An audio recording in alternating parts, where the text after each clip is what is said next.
This morning I'm going to talk about spiritual coin, and Ernest Holmes was talking about that in the reading, that we can have anything we want, but we pay for it in mental and spiritual coin. We can have anything we want.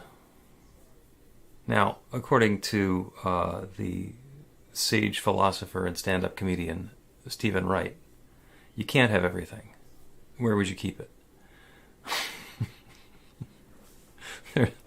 There's also a song. You sing one line of the song and everybody starts singing along. You can get anything you want at Alice's restaurant. And both of those things are true. You can get anything you want at Alice's restaurant. And you've been to the buffet or to the diner where the menu is 17 pages long. And there's the huge array of all of the things that you could choose from. And you can have anything you want. You go into the diner, you could have pancakes, you can have liver and onions, you can have chicken parmesan, you can have pasticcio, you can have pie, assorted pies, as many pies as you want. Page after page after page of things that you can have. You can have anything you want.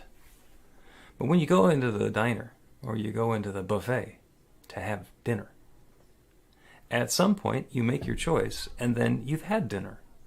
And as we were talking about breathing out, you really, you might be able to have a second dinner.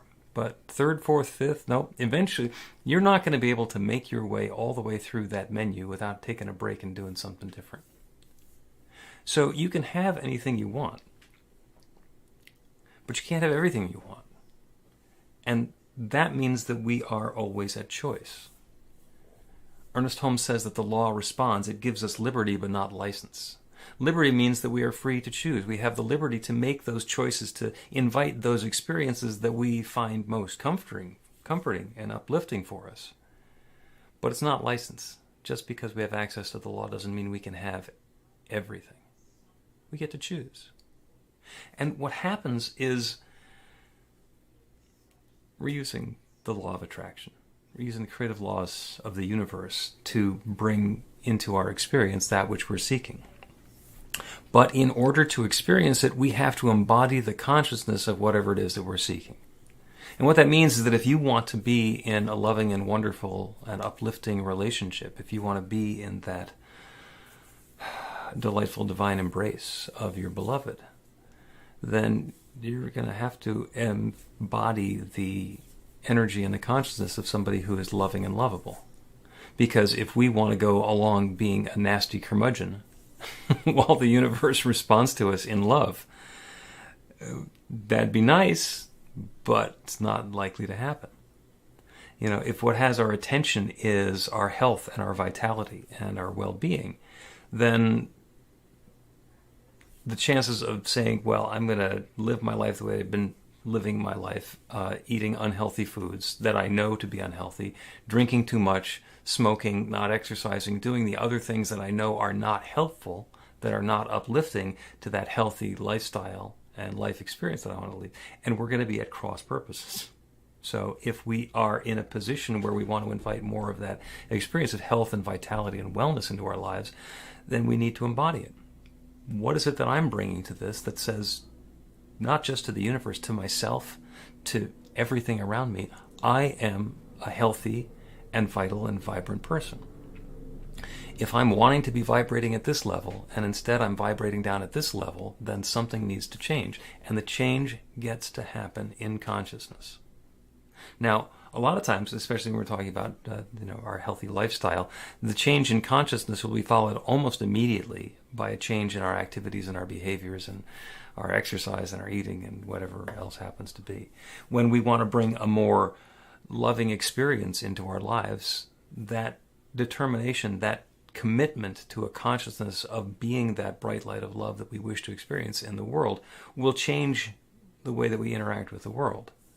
And maybe in really subtle or maybe in really obvious ways, the people around us will start to notice that, hey, we're a little softer, we're a little more loving, we're a little more fun to be around, we're a little more attractive and engaging. And the way that we are interacting with the world changes. And the world, in turn, is able to interact with us differently. So when we say that we can have anything we want and we're going to pay for it in mental and spiritual coin, that's what we're talking about. It's establishing and creating and defining and living in that consciousness of what we're seeking. It's how we're going to be activating that law of attraction. If I am somebody who is not experiencing peace or peace of mind, if there's irritation and upset going on in my world, then what do I need to do in order to attract that peacefulness, that peace of mind to me? Well, perhaps I need to let go of judgment. When something happens and I get upset and I get angry and I start labeling it and naming it and describing it and giving energy to it, then that's what the focus is on. And if instead I can get myself to a point where I say, oh, that happened, and that's not to my liking, that's not to my preference, and I would prefer to have it unfold in this different way, and let go of the anger and the judgment and the attachment, then what we're doing is we're opening up a channel for that newness to come into our lives. Those of you who have been in classes have heard this question before. Would you rather be right or happy? Would you rather be right or happy? And yeah, I know the answer is I would rather be happy and be right. Well, that's easy. Yeah, of course, we'd rather be happy without having to give up that judgment that we have about being right. But sometimes it's not about right and wrong. Sometimes it's not about whose side is going to win. It's what would happen if love were unfolding now. How would this be showing up if this were something that was wonderful and uplifting for everybody involved? And when we focus our attention on that and let go of the thought that we have to be right, that we already knew it, that if everybody else would just do what I say, then everything will be fine. And that may or may not be true. There are certainly times in my life where I'm absolutely certain that it's true. And unfortunately, there have been enough times in my life where I was right, that I had it nailed, to let me think that it's all about me. Well, that'd be nice. But it's not. Whenever we get into a situation where we're in conflict between being right and being happy, breathe out. Let go. Let's see what's going to happen what happens if I'm not right? What happens if I miss the point on this a little bit?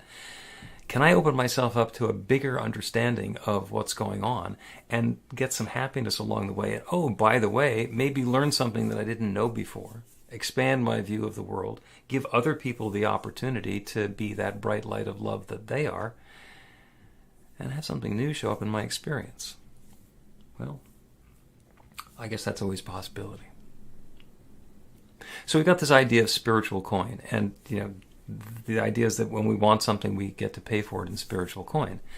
Well, do you have a bank account where you keep your spiritual coins?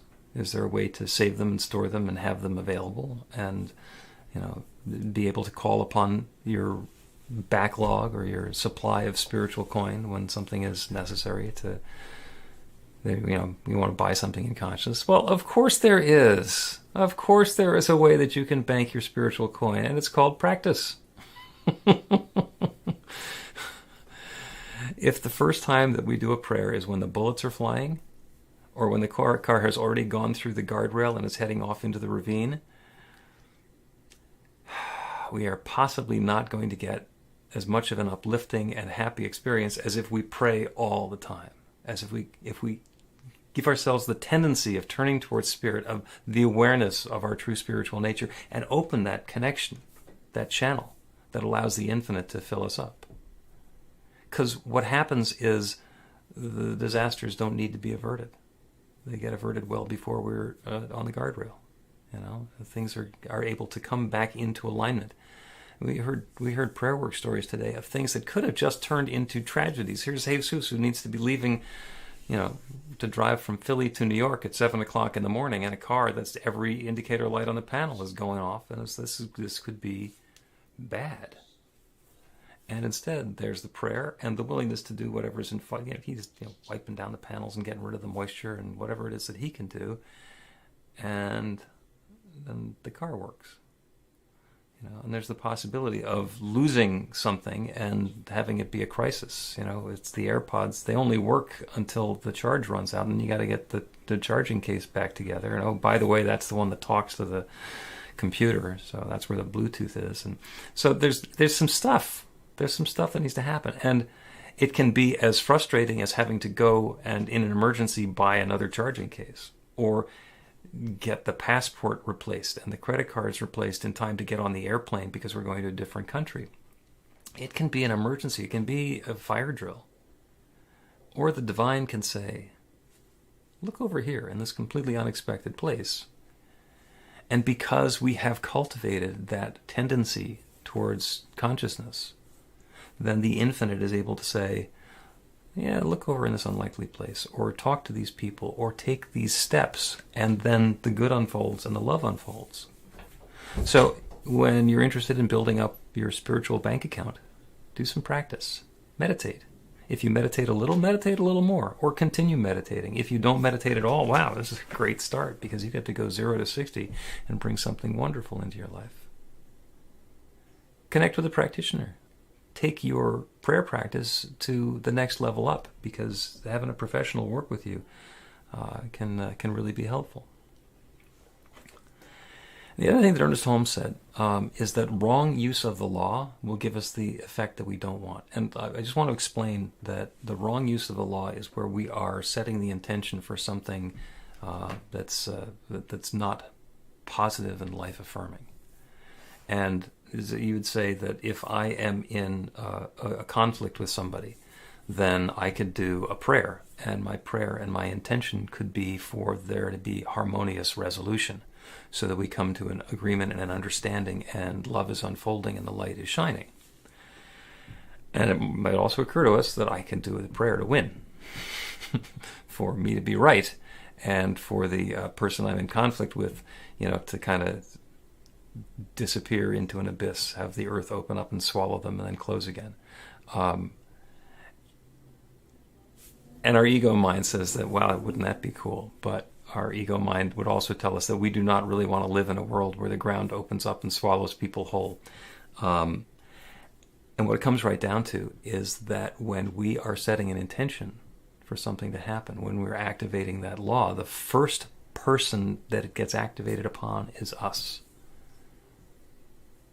When we are setting the intention for something that we understand, and it's pretty obvious, to be negative or not life-affirming and not uplifting, there is a boomerang effect, and the first person that gets hit by that is us. So yes, you can try it. I recommend against it, but if you try it with something small.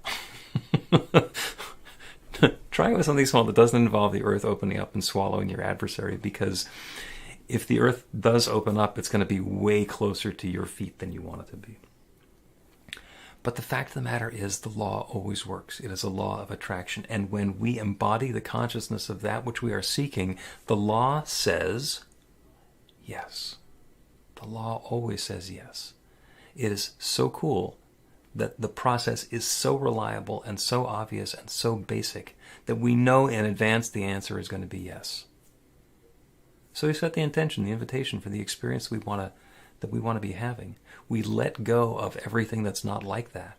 Open ourselves to that newness. That's the breath out. We let go of everything that's not like it and invite in something new, and let the law say yes. So as you go about your week, invite the law to say yes to something new and fabulous and wonderful. Get your yes in a way that's wonderful for you and everybody around you. Because you can, and because you deserve it, because you are a bright light.